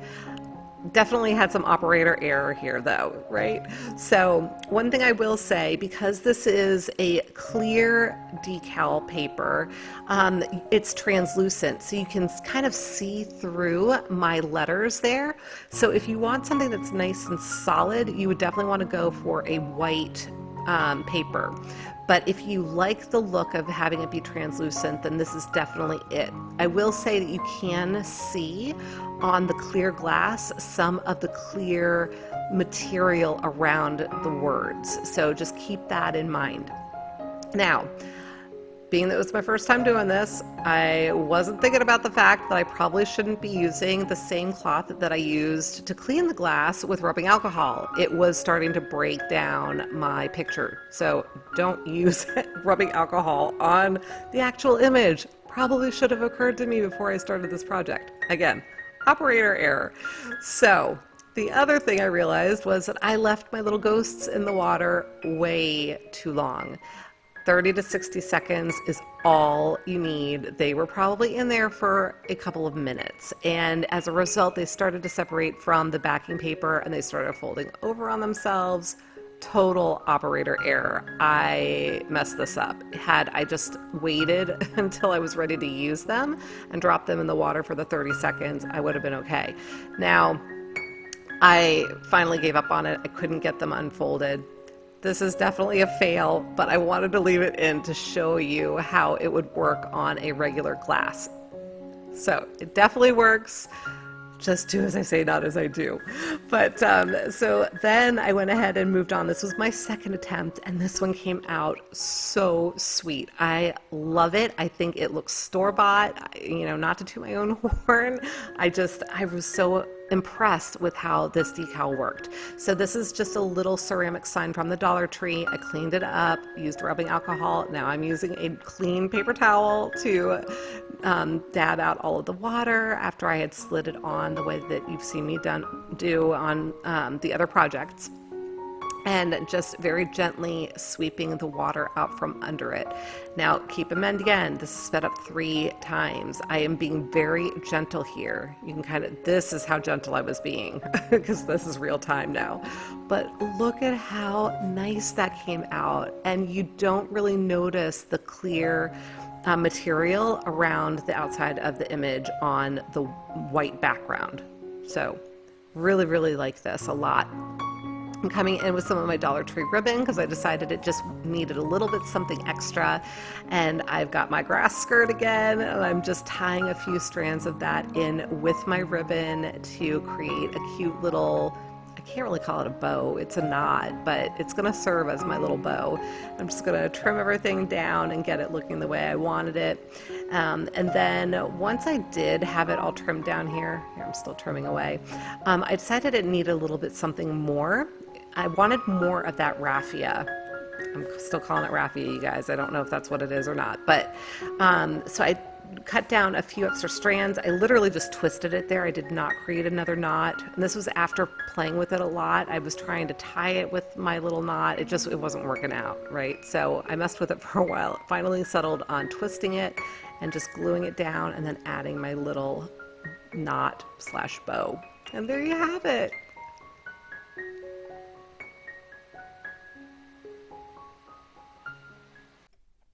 DIY number 20. This is my inspiration picture, also from the Hobby Lobby. This is my first time trying watercolors, you guys. So this is a little watercolor paper pack that I picked up, I believe from Michael's for $7.99. I was showing you my Dollar Tree Tempera watercolors. Now, I looked these up online, and I did see a YouTube video of a gentleman who happens to be an art teacher from what I gathered, and I will link his video in my description box as well, because he talked a little bit more about the paints, and he explained that tempera and watercolors are usually two different things. They are not normally one and the same. So I was going to go ahead and give these a try anyway. I am just blending out all of my colors. So I wanted to make sure I had an orange, I wanted a couple of different shades of green, I wanted a purple, I wanted a kind of a grayish blue, and I wanted a cranberry color. And so as I was blending these together, I used more or less of the different colors to get to the shades that I wanted. And then you're going to see in just a second, I'm actually going to start blending some of these colors together to get them to the tones that I wanted. I wanted more muted fall tones rather than that bright orange that I had there before. And then I did go back and I added in some white to some of these shades just to get them to the tones that I wanted. So then I went ahead and I just went for it, you guys. So I started with my orange, with my pumpkin, and you might see me reaching forward to wake up my little phone because I am using that inspiration picture to kind of give me an idea of where I want to place things and the colors that I want to be using and all of that fun stuff. Now I am speeding this up quite a bit. It's at about 6.5 times regular speed. So please know I do not paint this quickly. Like I said, this is my first attempt at using watercolor, although I acknowledge these aren't exactly watercolors. I did enjoy working with them. The tempera paint is, and I did add a lot of water to these. So in some instances, I got them to be a little bit more translucent, like real watercolors would be, but they were a little bit, I don't know, can you say the color is thicker? Hopefully I'm making sense. A little bit less transparent, perhaps, is a better way to describe it. But I did go ahead and continue through with the various colors. I did notice that when I used a single color on its own, it tended to look a little bit flat. So you will see me coming in here from time to time and using different colors on top of the color that I've already laid down. And I was just trying to give the image a little bit more dimension. So hopefully I've got this going at a speed that isn't going to bore you to tears, but at the same time is allowing you to see exactly what it was that I was doing. And this is the sort of project that you can really make your own. You can use completely different colors. You can use a completely different design, anything that you see in a magazine or, you know, in another store. You know, the sky is the limit. Whatever your imagination leads you to is just going to be fantastic. As I said, this is my first time using watercolor. You all who have been following me for a while know I always claim that I am not a painter. If I can do this, you can do this. I don't know. I guess maybe I do have a little bit of an eye for color, which might help me here and there, but sincerely, if you've never tried this before, I encourage you to give it a shot, because what's the worst thing that can happen, right? And I am fairly certain that you'll have a lot of fun with it. So while I continue to work my way through the painting here, I just wanted to thank everybody for your continued support. I sincerely appreciate all of the well wishes that you all have been extending my way after I announced that I'd gotten married last week. So thank you so much. I only do have 3 projects for you today. I honestly wasn't even sure if I was going to be able to get this video done in time, because I live in New Jersey, and if you've been watching the news, we got hit pretty hard with Ida after it kind of did its job on the south. So my heart goes out to everyone who was in the path of the storm. Here in New Jersey, we did lose power in my town for just shy of 24 hours. And we weren't expecting to get the power back on as quickly as we did. So my sincere thanks to all of the people that are out there repairing, power lines and helping to put things right and assisting people with flooding. I was very fortunate personally that my home is in a higher area where we didn't have flooding, but just down the hill from where I live in the town proper in Lambertville, there was significant flooding, and we know a lot of people who are out of homes. It's absolutely devastating. So please keep everyone in your thoughts. I know that, a lot of people have been impacted by major storms, not just this past week, but in recent months as well. And my heart goes out to every single one of you. I just hope that you're all staying safe and taking care of one another. So we are coming up on the finishing touches of the painting here, and once I had that all done, I did make sure that I went ahead and signed my art. I guess I haven't quite gotten to that point here, but some of you have been very kind in reminding me that you always want to sign your artwork, so make sure that you do that. And just added some extra finishing touches to some of the colors as well. And I hope that you'll forgive me if my voiceover here isn't exactly lined up with what you're seeing on the screen. I found that due to the fact that I had sped it up so much because I wanted to be able to get through this while allowing you to see what I did, my software couldn't keep up very well, and so my video kept freezing, because what I do is I watch my video and I talk to you about my video to create my voiceover so that I can see what it is that I am saying, and I don't know. That's what I normally do. So now I am seeing myself write my name. Hopefully that's what you just saw me doing. If this is a little out of sync, I hope that you'll forgive me and know that I'm doing my best to keep everything together here for you so that it makes sense. So just a few more finishing touches, I think, here, and then we're going to be moving on to framing it up and getting it ready to display. So as I was wrapping things up here, I guess what is it that I want to say? So I did let it dry completely before I moved on to the next step. So, oh, yes, and I forgot about this part. So I did wait for it to dry, and if I'm honest, I used my heat gun, so I helped it to dry. And then I was trying to figure out where I was going to put my thankful. Obviously, I had painted too much down below, so I had to adjust vis-a-vis the inspiration picture, and I'm penciling it in up top. Once I had that all penciled in and looking the way I wanted it, I came in with my rose gold marker that I had picked up from the Dollar Tree, and I'm just tracing over my lines. I didn't trust myself to do it just freehand because I didn't want to ruin my, my watercolor painting. I was a little proud of myself with my first attempt. Is it perfect? No. Is it fine art? No. But you know what? I actually am really loving this. So it makes my heart happy. And you know what? That's the most important thing with crafting, because we do it for the fun of it, right? So do what makes your heart happy. You can see me doing my faux calligraphy, just making the downstrokes thicker, and now we are ready to frame it. So I have some scrapbook paper here, and I have a frame in my stash that my sister had given me. And I am going to pull out that cardboard and use it to help measure my scrapbook paper.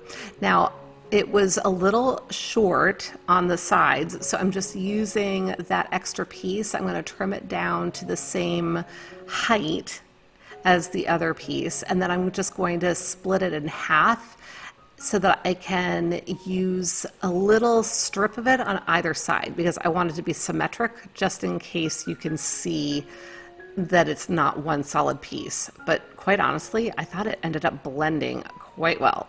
So once I had it all cut down, I went ahead and flipped it all over, and I'm lining everything up so that I can just secure it with a little bit of Scotch tape because I don't want it to slip around inside the frame. So making sure it's all lined up, just one little piece of Scotch tape, and there we go. Just so it's tacked down so it's not going to go anywhere.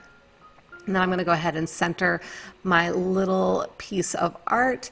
I'm going to use a little bit of tape on the back of it, just kind of rolled that up so that it made like a double-sided kind of tape, and tacked that down as well.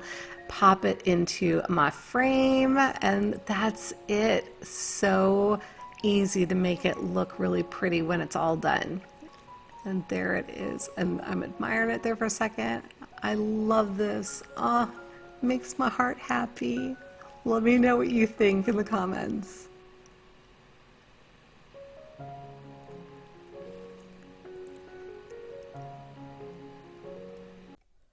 DIY number 21.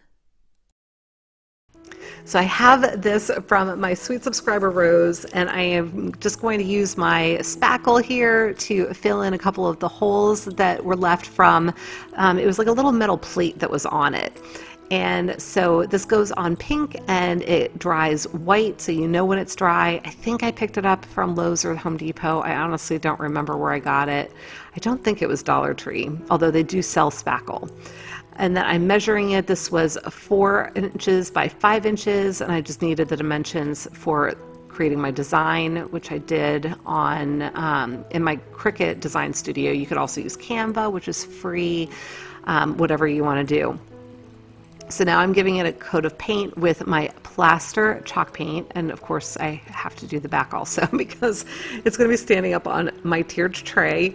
And before I had painted it, you did see me with my little sandpaper. Now I did seal this. I was just showing you, this is the Aleene's matte clear coat spray, only because I'm using a water slide and I want to make sure that my paint doesn't get impacted by the water. So this is the design that I had created. You absolutely can have your Cricut cut it out if that's of interest and you have a Cricut. But if you don't have a Cricut, all you need is a LaserJet printer. And I'm leaving you a link here in case you didn't see the how-to on my water slide projects. So I've done a couple of videos now on water slides, and I've got step-by-step instructions. So if you want to click through on this link, you'll be able to see exactly all of the details. But I'm looking at this, I'm like, you know what, it looks a little bit boring. I think it needs a little something more. So I grabbed my Waverly chalk paint in Fern, and I'm just taping it off with my painter's tape on top and bottom.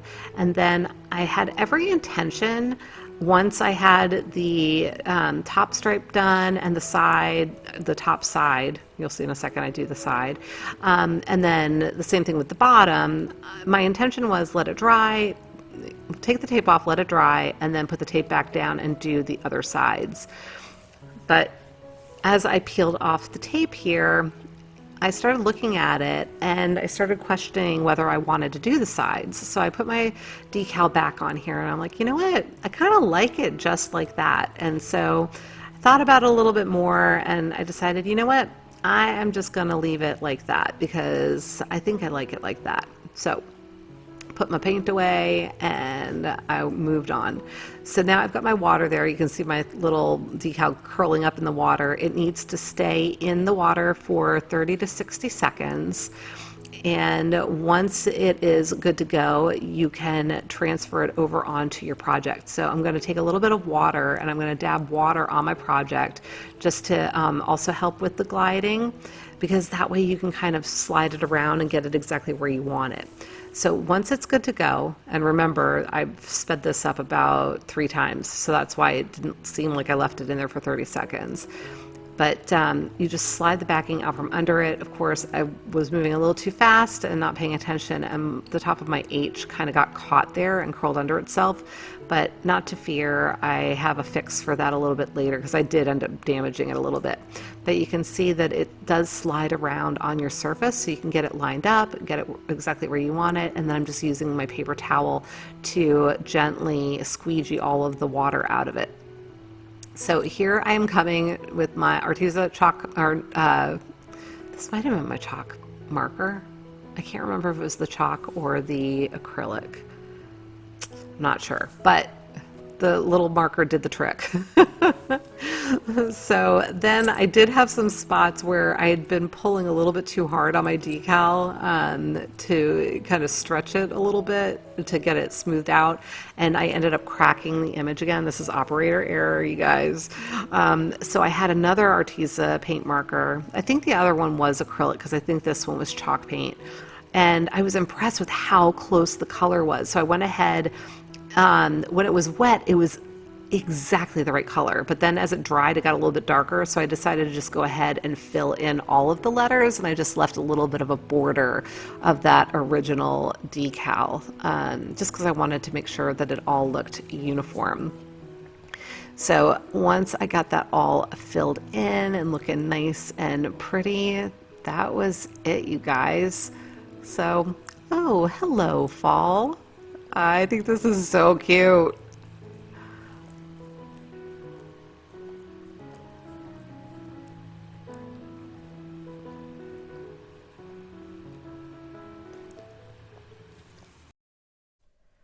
DIY number 22. So I have this little crate from the Dollar Tree. I'm just going to get it prepped, and then I'm going to give it a good coat of paint with my Adirondack white chalk paint by Home Decor. Now I've got my sunny porch. This is also chalk paint by Home Decor, and I'm giving that middle stripe, or what do you call that? You know what I mean. A coat of the sunny porch. This is my pumpkin chalk paint. Now I either should have done the bottom with the orange, or I should have realized that I was going to need to do the top orange, because these are supposed to be like a little mini book stack, right? So whatever that top slat, that is the word I was looking for before. I had done the yellow slat and then the orange slat. But whatever that top slat was going to be, that's what the top needed to be, because these are supposed to be like little mini books, right? So I'm coming in, once everything was dry, I did give that 2 coats of paint. But I've got my Arteza acrylic paint marker, and I am writing my word on backwards. And the reason I did that was because I wanted to make sure that I ended up at a certain place on the right side. I was a little less concerned with my or, but when I was writing out trick, and the same thing with treat here, I wanted to make sure I had enough room. So, and that I didn't also end up with a big gap that wasn't uniform.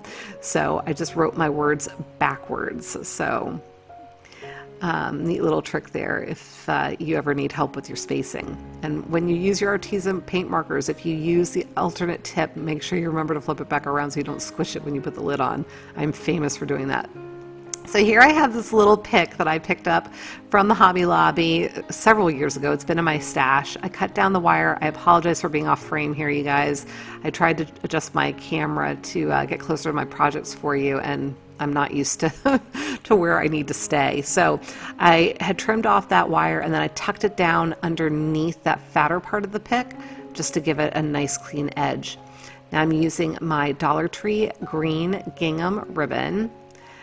Try and say that 5 times fast. Green gingham ribbon.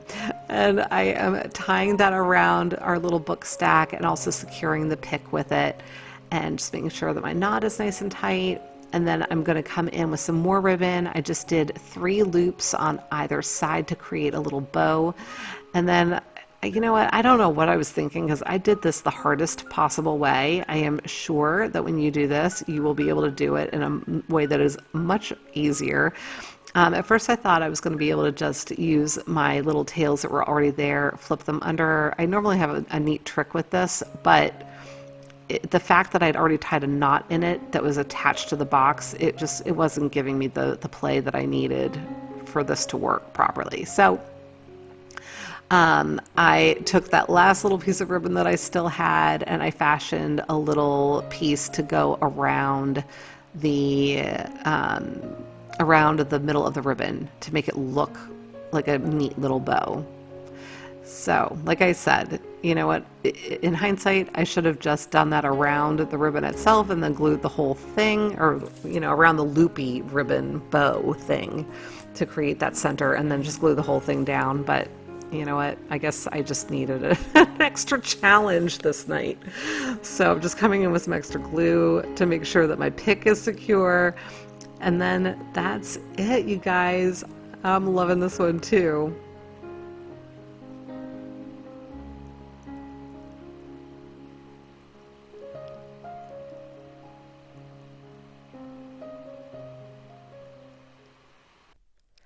DIY number 23. So this is a Dollar Tree foam pumpkin. I've got my crystal Waverly chalk paint, and I am going to be cutting into this carvable pumpkin. I think I've seen Jessica Lynn from Jessica Lynn at Home do something similar. I think she did an arrangement like this last year. I think it was Jessica, but I might be mistaken. So, and if you are not familiar with her, you will want to check her out. She is fantastic. But I'm just prepping my pumpkin. Probably could have done that more safely, so just be careful if you're going to carve these things.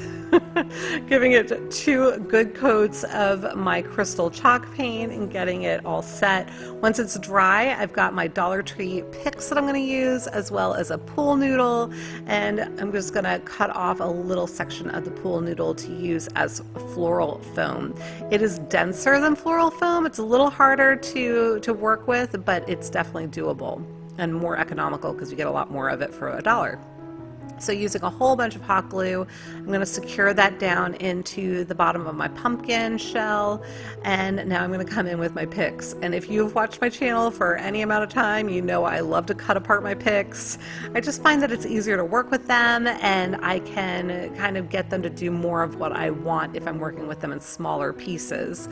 So I'm working around the very base of the edge of my pumpkin vase, if you will. And so I'm starting out with all these cute little leaves. I found these when I was at Dollar Tree with my friend Devin, Freckled Mom. I was up in Boston on vacation, and she and I got together because she lives in that area. It was so fun to meet her, and we were so excited to see these little leaves. That was where we found them. And I'll be doing a haul at some point with all of the goodies that I found while I was up there. But for now, I'm going to use them in my project. So I've also got these blue hydrangeas that I'm tucking in. And I am starting from the outside and working my way in. And as I go, I'm also going to be building up the center. So starting low at the edges and then working my way in and building it up taller at the middle. So that's where I'm starting to build this a little bit here with some more of the leaves, and then I'll go ahead and layer in some more of the hydrangea. And again, this is something where you can use whatever colors you want. If you are not into the blues and the whites, you could totally use regular traditional fall colors. You can use whatever flowers you want. The only limit is your imagination, right? So please take this as inspiration and create something that is going to make your heart happy. I'm now using these little flocked balls to add a little bit more interest. I think they are so cute. I heard Sammy from Unicorn Dust Designs talking about them, and I was so excited when I saw them up in New England, so I had to grab them. I just think that they are so cute.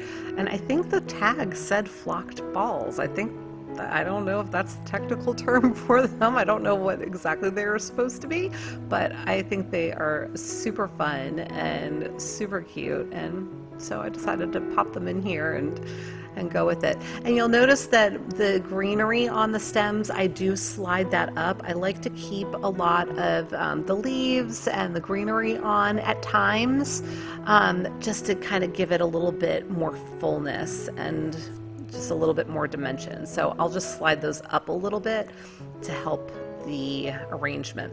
And there you go. There she is. I love this, and I hope you do too.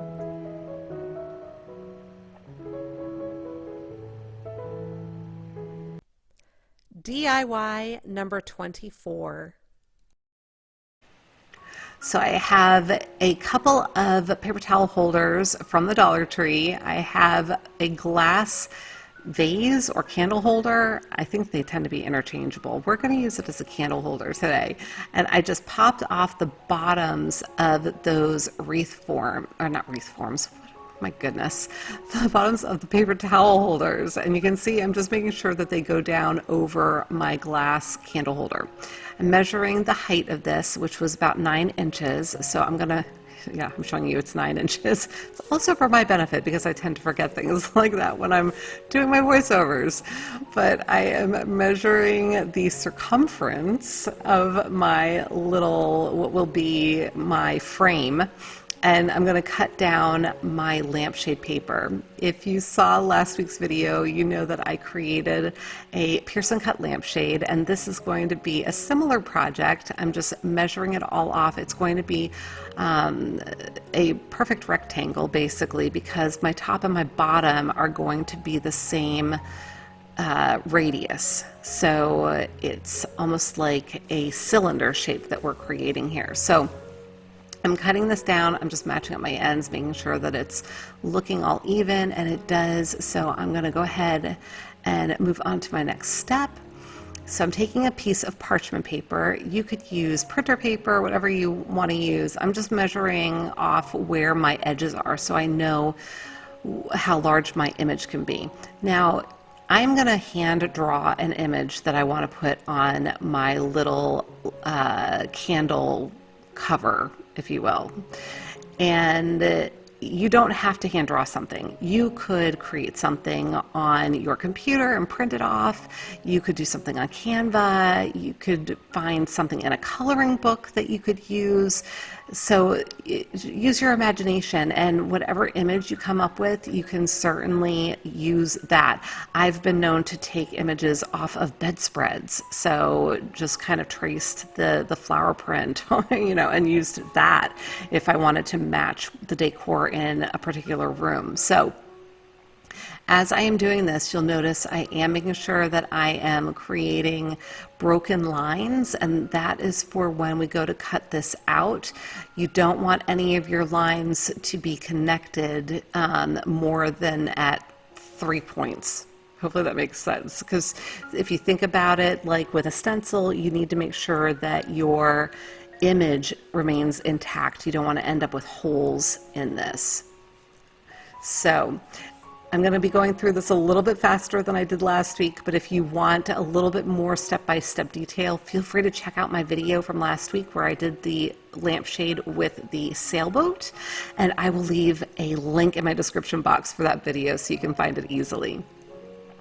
So now I am using my Arteza carbon paper. It's actually graphite paper, excuse me. Graphite paper, and I am tracing my image that I've just hand drawn onto my lampshade paper. This is the inside of the shade. Okay, and now these are just watercolors from the Dollar Tree, nothing fancy, and I'm coming in and I am going to paint over my image. You want your color to be nice and dark, and I probably didn't do it as dark as I should have here, especially considering I'm using this for a candle, which won't have as much light as a light bulb normally would. So when you paint the inside of these shades, it offers a really soft, pretty color when you turn the light on because it shines through from the inside out. And you can always have the option of painting the outside. I tend to hesitate only because I'm not as confident with my painting skills, but I do love the way that it looks when it's painted from the inside. So you want your color to be nice and bold, understanding that it's going to soften tremendously when it's on the inside of the shade. I, again, probably did not make my colors as bold as I should have. So just a word to the wise, but you want to be careful not to get it too wet, because then you could end up impacting the paper itself, and you don't want it to bleed through to the other side of the paper either. So I'm using my little piercing tool. So all those little squiggly lines where I do have solid lines, I am just piercing little holes along the squiggle line. And you don't want your holes to get too close to each other because you don't want anything to break through and again create that hole in your piece. These are just tiny little piercings that are going to look like that. So I've got my piece of glass. I know it looks a little bit dirty. I'm not sure if it was wax or something on the reverse of it, and I was scrubbing it for a while. It had been in my stash for years, you guys, like 30 plus years. So it's seen better days, but it's going to do the trick.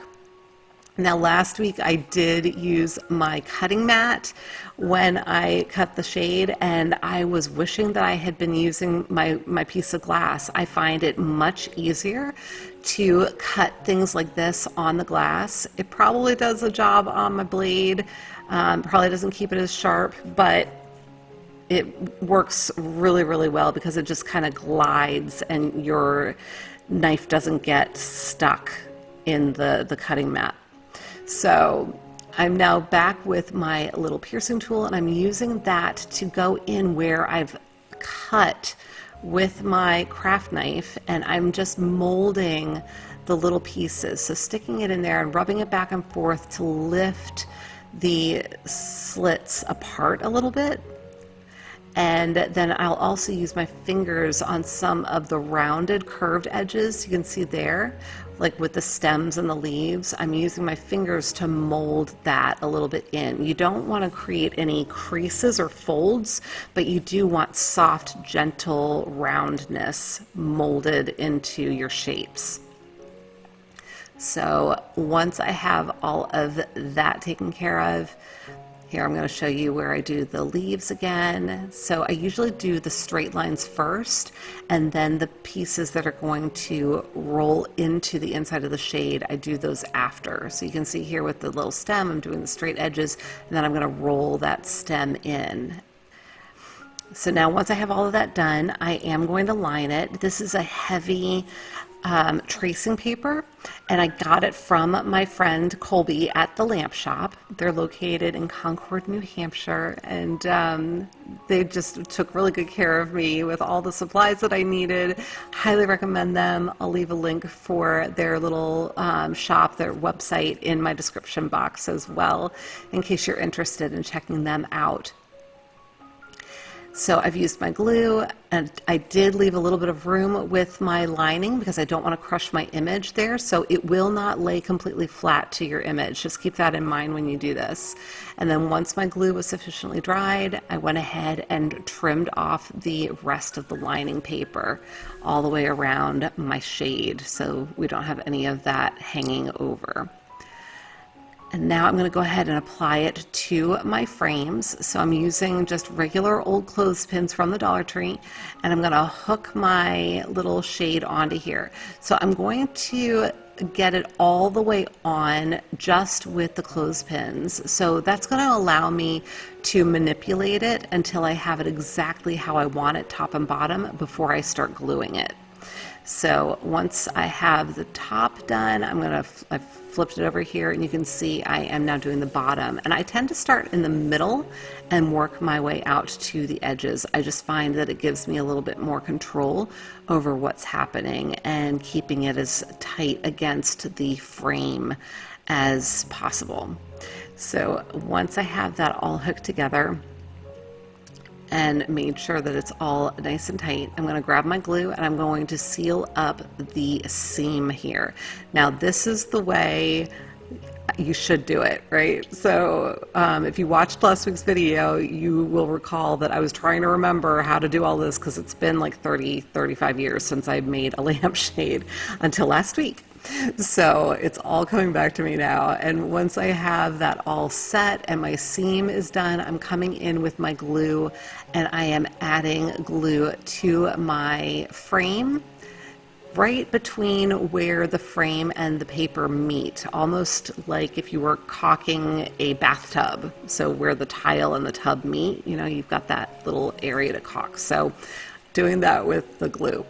Once that's completely dry, and I believe I let it sit overnight because it was late when I was doing it and it needed some time to dry. So once it's completely dry, at least probably an hour, you're going to go ahead and start applying your border ribbon.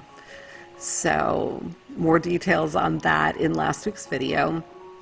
But I am just applying it about a third of that edge to the shade, and then I'll roll it in after I apply a thin coat of glue to the inside of that binding tape. So once I get that all on there and smoothed out, I'm not sure why I felt the need to show you so much of this footage, so I apologize. Bear with me just a second. Here we go.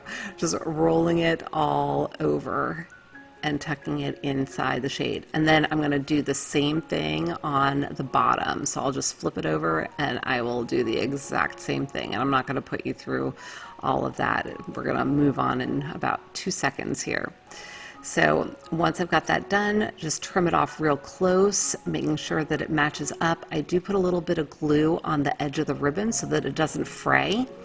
And then I am going to just seal that down, and I will tuck that all down around the frame edge the same way we did with the, I guess it was actually the bottom that I had started with. So I'm going to do the same thing with the top. And now I'm coming in with my velvet ribbon, which is a more narrow piece, and this is my finishing ribbon. And it just helps to hide any imperfections with that top ribbon. And I just think it provides a really, really pretty finished look.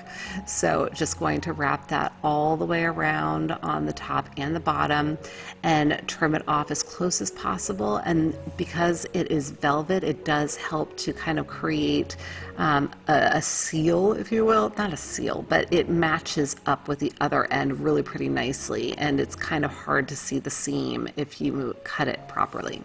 So once I have that all on, we are done. That's it.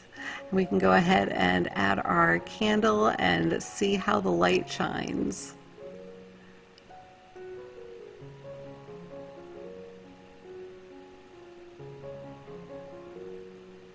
Here we are with the final reveal.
Okay, everybody, that's it for today. Thank you so much for watching. If you enjoyed the project, please give me a big thumbs up, and I would be grateful if you would leave me a comment, because it really does help for my channel to get noticed by YouTube and helps me to grow. So until the next time, be well, be kind, and make it a great day. Thank you so much for watching. Take good care. Bye.